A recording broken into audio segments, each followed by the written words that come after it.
Fear stops us from achieving our true greatness. Are you a professional woman who is feeling stuck, unmotivated, or burned out? Are you worried about your wellness? Are you letting fear stop you from crushing your goals? If you answered yes to any or all of these, then this is the podcast for you. Dr. Charmaine Gregory, night shift emergency physician, burnout thriver, and wellness champion, along with everyday heroes just like you, will explore how to face fear in our lives and emerge victoriously.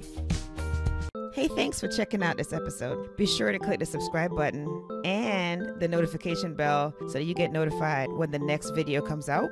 It only takes 2 seconds to make 2 clicks.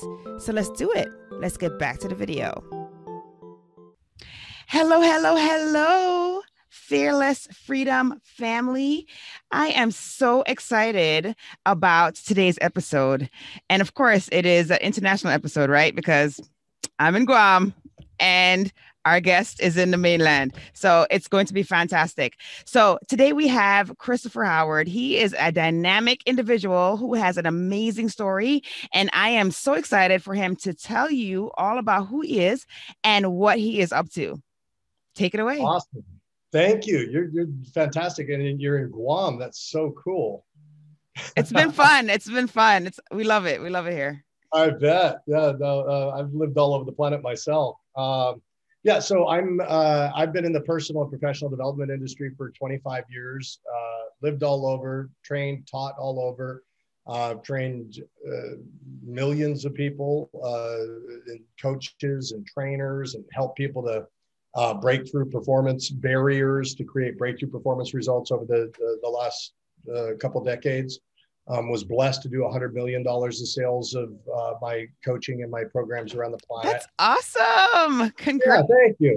Yeah, thank you. Yeah, it's a nice number. It kind of quantifies it, but it really is just a representation of how much transformation we've been able to create in the world. So that's been awesome. What do you want most from me? You want my story, or you want? I think we definitely want to hear your story. It is a great one, so we want to hear that for sure. Well, I worked right out of high school. I worked for Club Med for 6 years. It's an international hotel resort chain. So I'm very much used to being in islands and traveling around and living in different places like that. Left there when I was 24 years old, I want to say, in 1996. And had to learn how to make my life work because I always lived in this surreal resort type environment. So I didn't know how to balance a checkbook, didn't know how to do anything.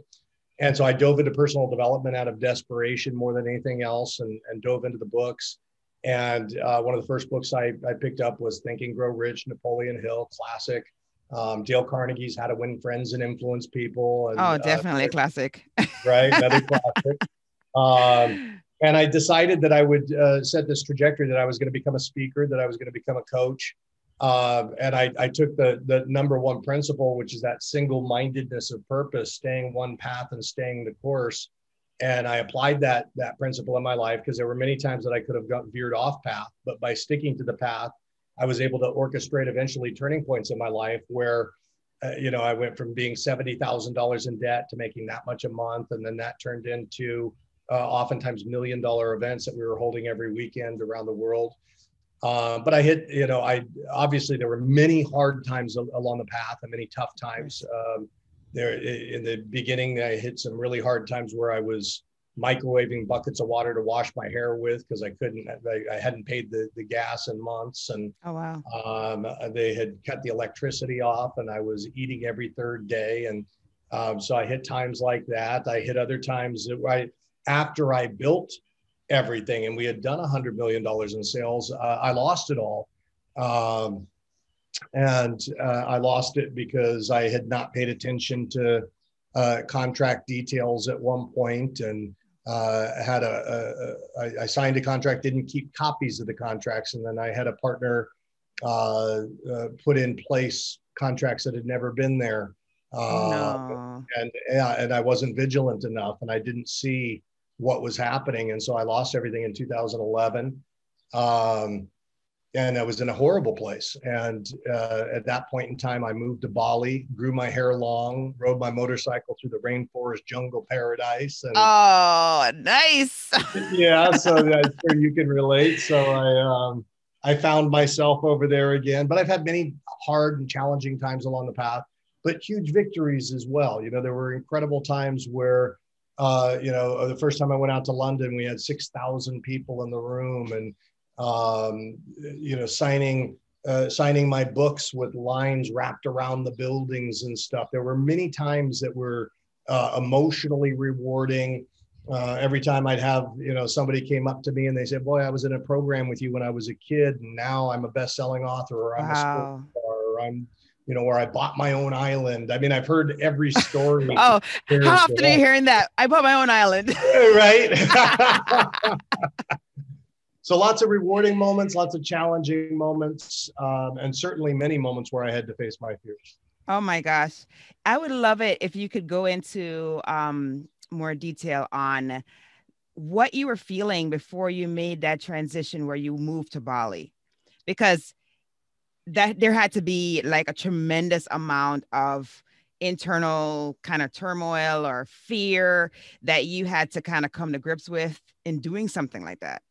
Yeah, 100%. I mean, according to A Course in Miracles, all emotions are fear expressed outwardly. So, at the core, we've got fear, but on top of that, we might have sadness, and over the sadness, we might have anger, and it expresses outwardly because we feel powerful because we're expressing anger, but underneath is really the fear. And for me, I went through the full rainbow of emotions. So I was feeling sad, hurt, angry, vengeful, because I felt that I had been done wrong.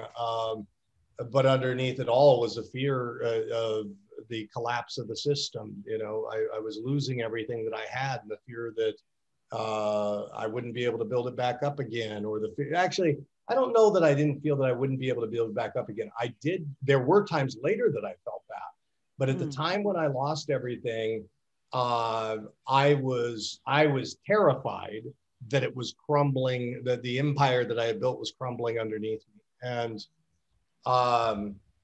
at the time, there was a lot of confusion as well, because, like I said, it wasn't until years later that I realized that these contracts had been put in place that never existed.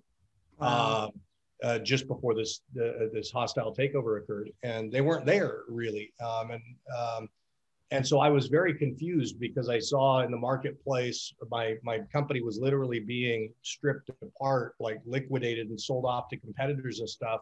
And I was like, well, everybody's using my stuff. I didn't realize that there was a guy on the inside that was facilitating it. I did to some degree, but not to the full degree. So I couldn't really contemplate everything that was happening. So I was confused. Right. I was terrified that was crumbling underneath me. I was angry and lashing out.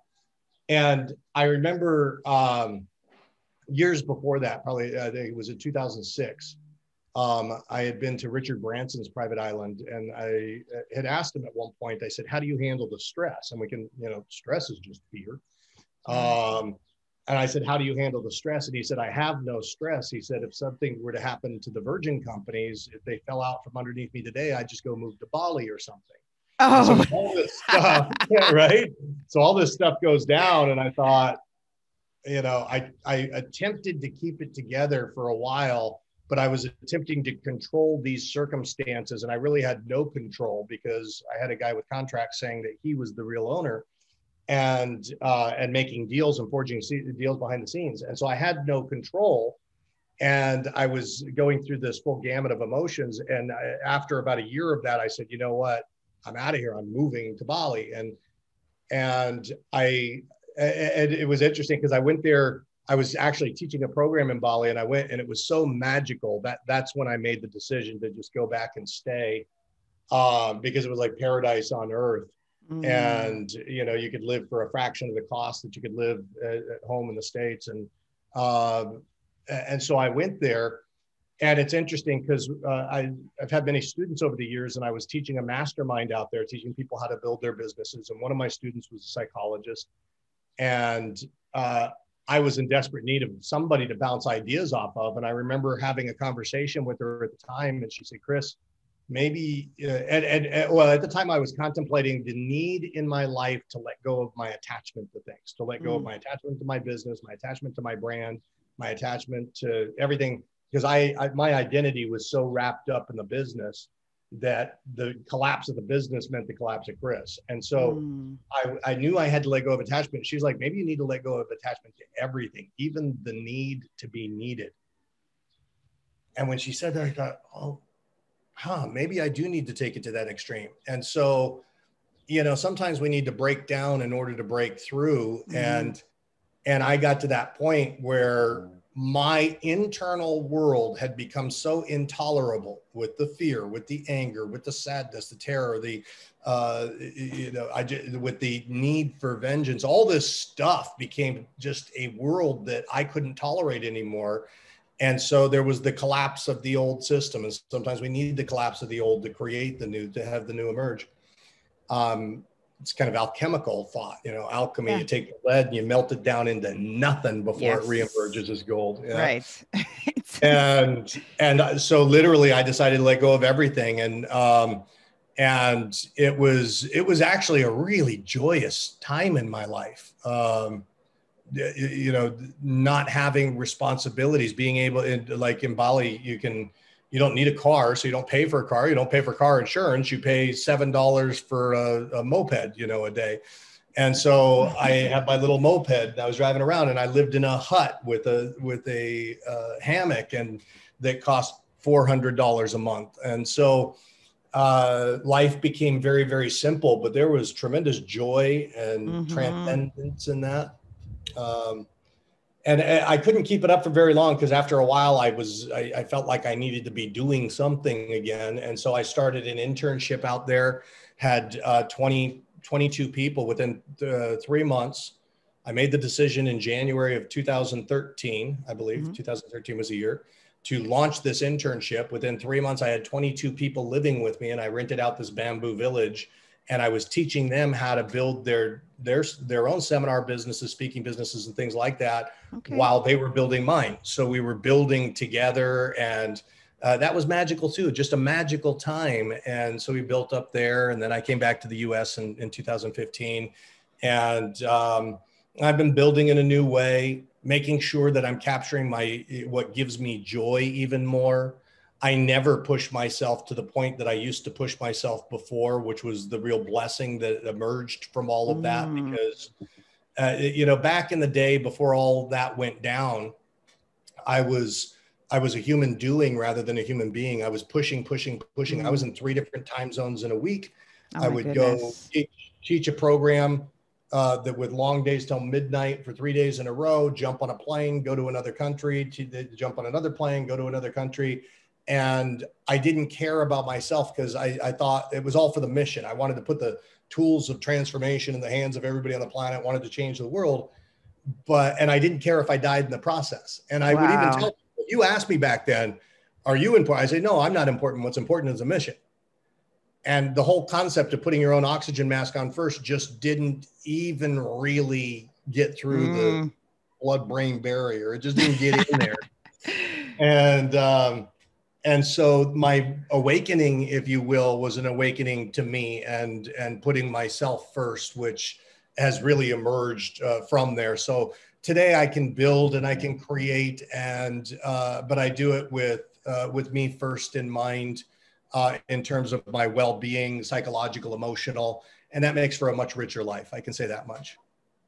That's an incredible pearl, because I think a lot of people, and particularly people who are listening to this podcast, they may be in a space where they're not putting themselves first, and they're not experiencing the joy of doing that, and then having the mission be even more fruitful then, because now you have more to give, right? And your approach is just completely different than when it's just, just go, like you're saying, being a human doing versus a human being. I love 100%. That. And the fear, the negative states, and once again, from my perspective, all of the negative states are fear expressed outwardly. But that's the messenger, right? The fear is the messenger. That's what tells us what we get to pay attention to in life. It's been said that in life, we either pay attention or we pay with pain. And that's true. If we fail to pay attention to our finances, we'll pay with pain. If we fail to pay attention to our physical health, we'll pay with pain. To our emotional or psychological health, we'll pay with pain. If we fail to pay attention to our relationships. And there are a lot of things that I failed to pay attention to, which caused the pain of the fear, failing to pay attention to the contracts and abdicating my responsibility from a fiscal perspective, failing to pay attention to my own needs, wants, and desires in my own body and my own emotional and psychological well-being, it was ultimately what created the circumstances that I was in. So I created those circumstances through my actions as well as my non-actions, the things I failed to do, the abdications of my responsibility. I created those circumstances. The unconscious mind, the body mind, screams out through emotion saying, hey, you got to pay attention, got to pay attention, got to pay attention. So the intolerable internal world that I created was simply as a result of not dealing with what was being communicated to me. And the escape was, the escape to Bali or the escape, that was perhaps necessary at the time because I couldn't deal with it. But the true solution to everything was getting into root causes and identifying those and changing it. And then the fear can disappear, Oh, absolutely. Absolutely. No, this is great. It's great because you're touching on so many things. You're touching on the importance of self-reflection, of like really understanding like what your issues truly are. You're touching on the importance of self-care. You're touching on recognizing that fear is just, a function of something that sometimes we don't even want to deal with. And once we put ourselves out there and we face it, we have amazing breakthroughs because you were in a situation where you literally were at a nadir and all of a sudden that pushed you to make a radical decision, completely change everything, just eliminate all of the extras. And then kind of like, you almost like you had like a hero's journey, like you went into the cave and then you had your hero's transformation and you came out the cave and you have now joy in what you do, which is huge. That's something that we as human beings really strive for. And we don't always find a pathway to that. And so thank you for sharing your story because that is incredible. It's going to be so helpful to those who are listening. And they're also perhaps on a journey trying to realize whether or not they should make a radical change in their life, how they should face fear, being able to identify what it is and how it's manifested in their life. So I appreciate you sharing. Absolutely. 100%. And the interesting thing about that was as I was going through it and as I was in Bali, for example, the hero's journey came to mind and like I was desperately seeking. I had been teaching personal development for years at that point. But I was stuck in a problem and all I could see was the problem. And so I was seeking out other methodologies, other ways of looking at the problem to help me. And I started looking at esoteric ways of looking at it, looked at the hero's journey, looking at like, okay, what's the greater meaning in this? How do I evolve as a human being?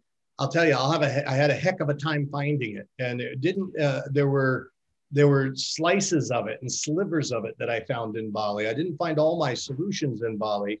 I was actually stuck for 7 years from the Bali time. Like there was joy that came to me, but it was almost like the joy that came to me in Bali was the escape. It wasn't dealing with the real underlying issues. It was just alleviating what appeared to be the source of the problem, which was the world as it was reflected back at me from my own creation. But it wasn't until I could take charge of my own creation of that world that I was actually free.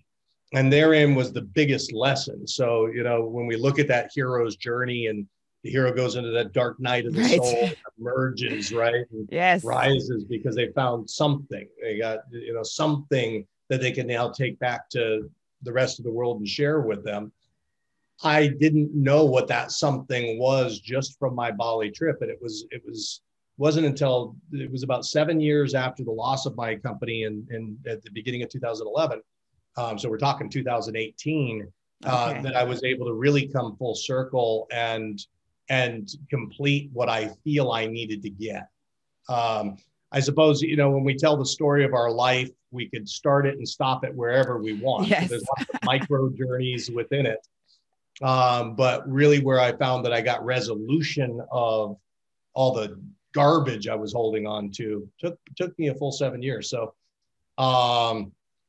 you know, if as you're listening, for our listeners, as you're listening, if you're going through a tough time, people say this too shall pass. Well, I was holding on to it for a long time. Nothing passed. I will tell you what it was that finally made it pass when it did.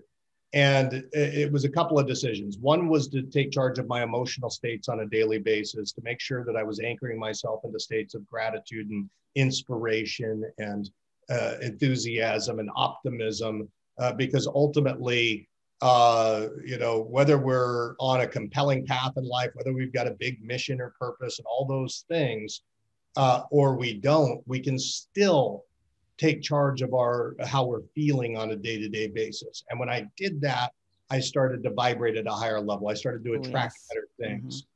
So that was the first thing. The second thing was letting go of the old narrative and letting go of the old story and making the choice to then look in and see how, you know, what was the new story or the new narrative I wanted to tell. And the new narrative was absolutely about me and how I created my circumstances rather than things that were done to me. And in doing that, I released my need for vengeance and I released the anger, and it also allowed me to get rid of the fear, because if I was improving myself, I could be confident that I would be in a more powerful place to launch businesses and stuff. And to the extent that we point the finger out at other people, whether we feel it's justified or not. And if we feel it's justified, it's even worse, because we anchor in negative states. We anchor in anger and resentment and things like that. And we're looking in the wrong place to get our lessons. So it was only taking radical responsibility that ultimately would finally set me free. Wow. Yeah, no, that's so powerful. That is so powerful. There's so many nuggets in that. Thank you. You know, it's funny because like I spent pretty much all of 2020 doing a lot of personal development, like very intensely. And so those points that you're bringing up, particularly the one where you say that, you know, that vengeance can sometimes harbor a negative force inside of you. That is so true, because if there's something or someone that you need to apologize to or you need to reconcile with, that can be the one thing that could be holding you back from your success. It sounds weird, but it really could be. And so it's so great to hear that that is something that you've also seen, because it means that there, you know, that it's happening to more and more people. And so there's validity to it, you know? And I love what you said about the vibrations, because people think I'm a little crazy because I'm always like, I'm always trying to have very positive vibrations around money, for example. And my children think I'm a nut because every time I see even a penny on the floor, I'm like, oh, I'm a money magnet. I'm a money magnet. And I like rejoice in the fact that money is attracted to me. And so, you know, the vibrations that we put forward, whether it's about money or whether it's about the love that we show other people, like whatever those vibrations are, if we keep them high and positive, we're just going to attract that thing. And so the opposite would be true, right? So if we're always negative, I'm like, oh my gosh, it's a cloudy day and it's going to rain and oh, this is awful, versus, oh my gosh, it's a cloudy day and it's going to rain and now the grass is going to be greener. And, you know, our perspective really makes a huge difference in how we vibrate in the universe and what comes back to us. And so it was just so awesome hearing you say that. Yeah, no, it's absolutely true. If we're in those negative states, we not only repel success because people feel it and they'll avoid us, but we also don't put ourselves in vibratory alignment with that which we choose to make manifest in our life. And so, and it warps our perspective. I think that's something that's what I heard come from you. It warps our perspective. So to the extent that we're always looking for something wrong, we'll find it. And the more we find wrong, the more we'll cave in our own opportunities. So it's like, that's not working. That's not working. And pretty soon nothing's working. And that's because that's all we look for. Yeah, yeah. We create our own success or failure based on our focus, based on our perspective, based on our emotional states, based on the responsibility we take or the lack of responsibility we take. All those things are going to create our circumstances in life. And ultimately, you and I and everybody listening, we have how we show up. That's what we can affect. We can't control other people, but we can control how we show up. And how we show up will affect other people and whether they want to play with us and at what levels they want to play with us. So we can affect people's actions, but it all comes back to who are we being? Absolutely. Absolutely. Oh, I am like a little bit sad because our time is coming to an end. Right. Yeah. Such a good conversation. But I do want us to make sure that you tell the audience how they can have more conversations with you, how they can work with you. So if you don't mind sharing your info, that'd be fantastic. Absolutely. Well, I have a new challenge that's coming up, and just because this can live out there in infamy and in perpetuity in cyberspace, there's always a new challenge coming up. So we've got a 5-day challenge that helps you to revolutionize your life. It's free. It's called the Wealth Propulsion Challenge, and you can find that at wealthpropulsion.com. wealthpropulsion.com. Go there and sign up for the challenge. If you're ahead of the one that we're just about to do, well, you can get into that one. Otherwise, it'll be forwarded to the next challenge or the next thing that we do. So that's one place to get a hold of me. And I've also got, that's if you want to revolutionize your life or launch a business or accelerate a business, go to wealthpropulsion.com. You can also get a free resource at Speak and Grow Rich 365, www.speakandgrowrich365. And that's for anybody that wants to amplify. If you're looking to amplify your message, take it out to the masses, learn the craft, the artistry of public speaking, both from an artistic perspective as well as from a business perspective. That's a free course. It comes to you by email every day. You get different aspects of the puzzle that can help you to really take your message out to the masses, monetize it, and build your dream to the max. So that's speakandgrowrich365.com. Fantastic. Love it. All right. And so now we're going to do our tradition for the show, which is the fill in the blanks. So the first one is, if I am fearless freedom means to me. What does fearless freedom mean to you?